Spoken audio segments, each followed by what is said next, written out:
Hello, I'm Kamira, and I am decisively not a drama channel. I generally don't like making videos like these because it feels pretty exploitative, and I don't think my video is going to change that inherent nature. But boy, is my blood boiling to the nth degree here. First off, please don't harass anyone, which is common sense, but I know how some people in this fandom tend to act. I know most of you are chill though. This is a developing situation, so I don't know everything, and I also just don't want to air out other people's dirty laundry. It's kinda not my business. I'm just going over the core basic facts that I feel are important to address. Ergo, addressing the elephant in the room. If any voice actors are watching this and would like me to take this video down, I will do so. At the end of the day, your wishes are the most important, so I think it's in our best interest to get the facts straight from the source. Most of you are watching this because you watch either LoganGate or Disventure Camp or both. I just wanted to say hi. I don't feel like I need to go into Disventure Camp's entire history, but to all the normal people out there, Disventure Camp is basically just what if total drama was serious and also a glorified boys' love drama. Reality shows, animated or not, are bound to draw a heated, toxic atmosphere. Everyone has a favorite, and is very passionate about their favorite. Reality competition shows always have stakes no matter what they are. That's just by design. It gets you to keep watching. It's why I love watching shit like RuPaul's Drag Race, even though no one I know can stand that show. No other genre of TV gets you this. Don't waste my time. I don't want to see any fucking H&M. Disventure Camp, being a cartoon version of these reality shows, means it picks up the same fan base. A fan base consisting of mostly people who like total drama and watch Disventure Camp to watch more of that. Disventure Camp is the show that most people want a total drama to be. A serious, animated version of Survivor without the ridiculous over-the-top bullshit that goes on in the later seasons. Disventure did something really interesting compared to a lot of these total drama fan projects. It became its own thing with its own format. Largely because Fresh TV had an aneurysm over it, but it really did define itself as its own thing. Not just more total drama. It went from a small passion project to a genuinely professional production. Which is why I can't keep defending Odd Nation cartoons. Let's start from the beginning. Well, specifically the beginning of Season 4, because you don't really need the full story to explain why Odd Nation's fucked up. Season 4 came off the coattails of a very hated season, that being All Stars, a weird spin-off, that being Staff Stories, and a yaoi spin-off that I did not feel strongly about, that being Tom Jake. And it started off really great in comparison to that. The character designs were the best the show has ever had, the animation and visuals are gorgeous, the voice acting was incredible, and a fresh cast that wasn't arguing with each other every episode was just a much needed change. The season had Linda Anderson, for God's sake. Does All Stars have Linda Anderson? Yeah, I thought so. And then something kind of happened.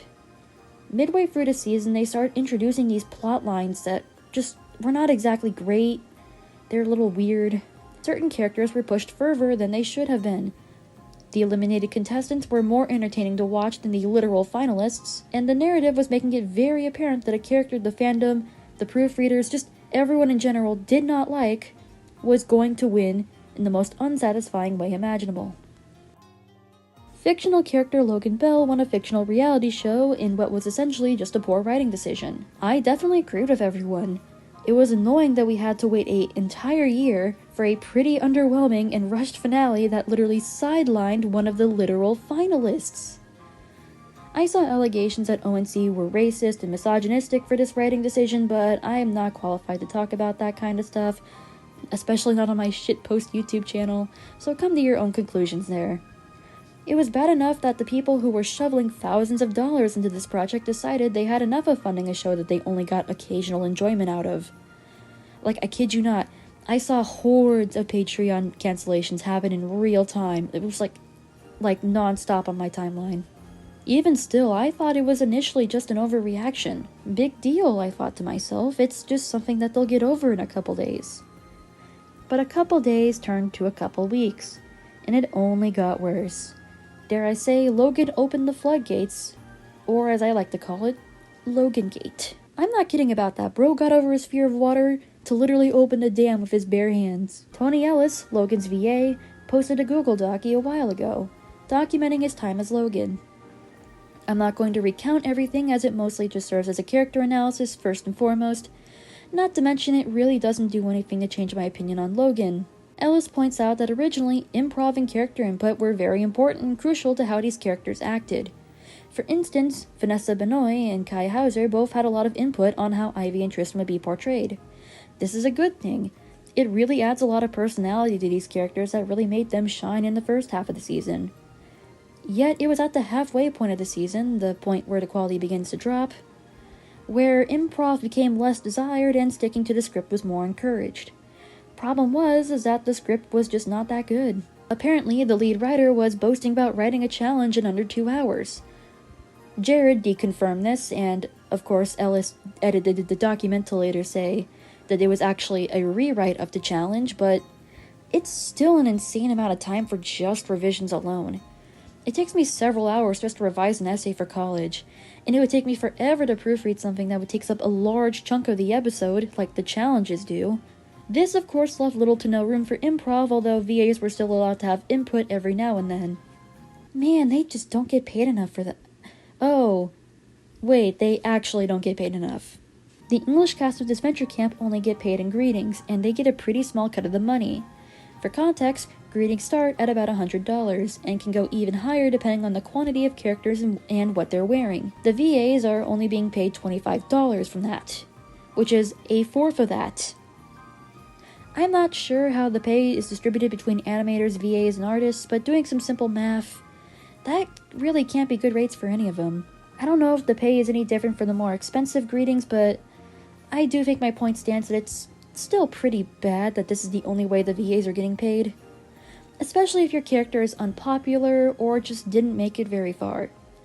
You're basically screwed out of the money you rightfully earned for working on the show. No, literally, you're only getting paid in exposure. I can't be the only one that thinks that's weird, right? Like, it would be fine-ish in a smaller production that was doing it out of passion and not making any monetary gain from it. But Disventure Camp is not that kind of passion project, and Odd Nations is not that kind of company. Silly Billy, the voice of one of the literal hosts, admitted he voices Trevor for free, and that the greetings are just a nice bonus. Now, Silly Billy has a pretty decent following on YouTube, which he makes money off of anyways, nor does he voice a story-heavy character, because it's fucking Trevor, man. So he's not exactly the best example here, but Silly Billy has always been very transparent about what goes on in Disventure Camp, which is always very nice to hear. Meanwhile, the Spanish VAs get to record in a studio and are paid regular voice actor rates. This is largely because a good chunk of VAs are very well-known voice actors in Latin America. Hell, Anastasia's VA, for example, Jessica Angelis, literally voices Marinette Dupen-Chang. Oh my god, of course she does. So if you're gonna have them on your show, you gotta pay them. Like, I understand it's a professional studio, so of course it's different. And there's bound to be complications when you're doing both the English and Spanish dubs simultaneously. Disventure Camp is a Spanish production first and foremost.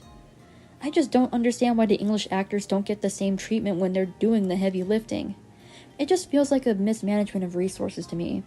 To an outsider looking in, this is a weird situation. Why do the voice actors have so much agency over their characters when in most normal productions that's not the case? Well, things get lost in translation, and sometimes it's best to ask voice actors and proofreaders who know the language what the best course of action is. Maybe I just don't get productions like these, but I definitely don't think things should be at a point where the VAs are doing the writers' jobs. Because not to mention, it serves as the basis for the Spanish version as well. It is a nice gesture to allow your VAs to have extensive input, but it is also weird to suddenly change your mind on that halfway through production. If they have enough input to where they influence decisions in the actual show itself, you might as well just credit them as writer. Oh, you're not really doing that either. Yikes. There's also the argument to be made that the English VAs knew that they weren't going to be paid and that this was their decision to sign up for it. In fact, it was literally said so in the casting call. It's true, volunteerism has always been how Disventure Camp gets its stuff done. I, however, just don't know how sustainable that's going to be now. Tom Jake Season 2 got its funding goal of 100k USD, and while I don't know how that's being distributed, there's no way that 100k is being used solely for volunteer work, right? Someone explain that to me like I'm 5. Needless to say, production has just not exactly been ideal. But where do we go from here? More information will come and go. We're currently just blasting through DC2's remake, which, despite it being DC2, is probably the most well-received DC-related thing coming out right now. I heard it was pretty solid, though. I still don't care for Tom Jake, but I'm happy for my friend who's actually working on the show now. But DC5... it's a little rougher than that. DC5 already wasn't really looking great to begin with, based on the cast alone. I mean, after all, there's no Linda Anderson, so what's the point of watching? And the general premise of it is whatever to me. But given that we've had a consistent pattern of the season starts off great and ends up frustratingly poorly, most people are not really looking forward to being inevitably disappointed again. To me, it does feel like the make or break season. If it falls down the exact path that DCAS and DC4 went on, I can't really say that's going to end well for the series. And based on the behind-the-scenes drama, I genuinely don't know how much of a future Disventure Camp has, and I don't think it's looking good for them. So what do we do now? Well, Maganda Marie, Hannah's VA, has encouraged viewers to continue watching Disventure Camp and buying greetings. Marie also retweeted a thread with direct links to support the Disventure Camp crew, which I will link in the description below. And in general, most voice actors probably don't want to be in this situation, so please, yet again, do not pester them. That is bad. Unless you're looking to contact them for the purpose of booking them for a role. I encourage you guys to give these VAs work. They're very talented. Greetings are generally pretty expensive though, and again, they're not making a whole lot. So the cheapest way to support the Disventure Camp talent, which includes everything from writers, artists, and actors, is to just give them a follow on whatever social media they have. Support their other work, and just don't step on anyone's toes. Disventure Camp has a lot of talented people behind it who have basically done the heavy lifting where the lead writers could not. I want to see this show succeed, because it's one of the few projects in this cartoon reality competition community that has numerous finished projects behind its belt, and an established community of its own. But we're at a point where its continued existence has to be earned, which sucks. If Jared would just shut up on Twitter and just worked on the damn show, I think we could have avoided a lot of issues. Why does that sound familiar? If you've decided that you're done with Disventure Camp and how it's being handled, there are shows in this community that could use your support. Reality Resort is almost always in need of a helping hand. It's an animated version of Big Brother, which is not usually something we see in the community, as most shows in this vein are based off of Total Drama or Survivor. You can find them on Patreon and Kickstarter. They offer audio-only greetings for about $40 USD. Speaking of Total Drama, Revolution's Island remake dropped an episode the same day as Disventure Camp's finale, and it's a whole lot of fun. Much like Disventure Camp, Revolution Island started off as a Total Drama fan season but has since found its own identity, and it's definitely a great time. It's a significantly smaller production and thus offers smaller rates, although they do offer fully animated greetings for about $35 USD, which I think is absurdly low, but again, it's a very small team in comparison to the professional production of Odd Nation. Clash Island is so absurd of a concept that it loops back around to being unironically enjoyable, though production is slow as it's primarily being done by one guy. There are tons of projects out there in various languages, and a lot of them are solely done for the sake of passion, thus they may not offer professional rates or offer the same services as Disventure Camp. Disventure Camp set a gold standard for a lot of these shows to achieve, but it's also just not at the level of these passion projects anymore. And ultimately, it's up to you to figure out how you feel about the show. If you want to keep watching, that's great.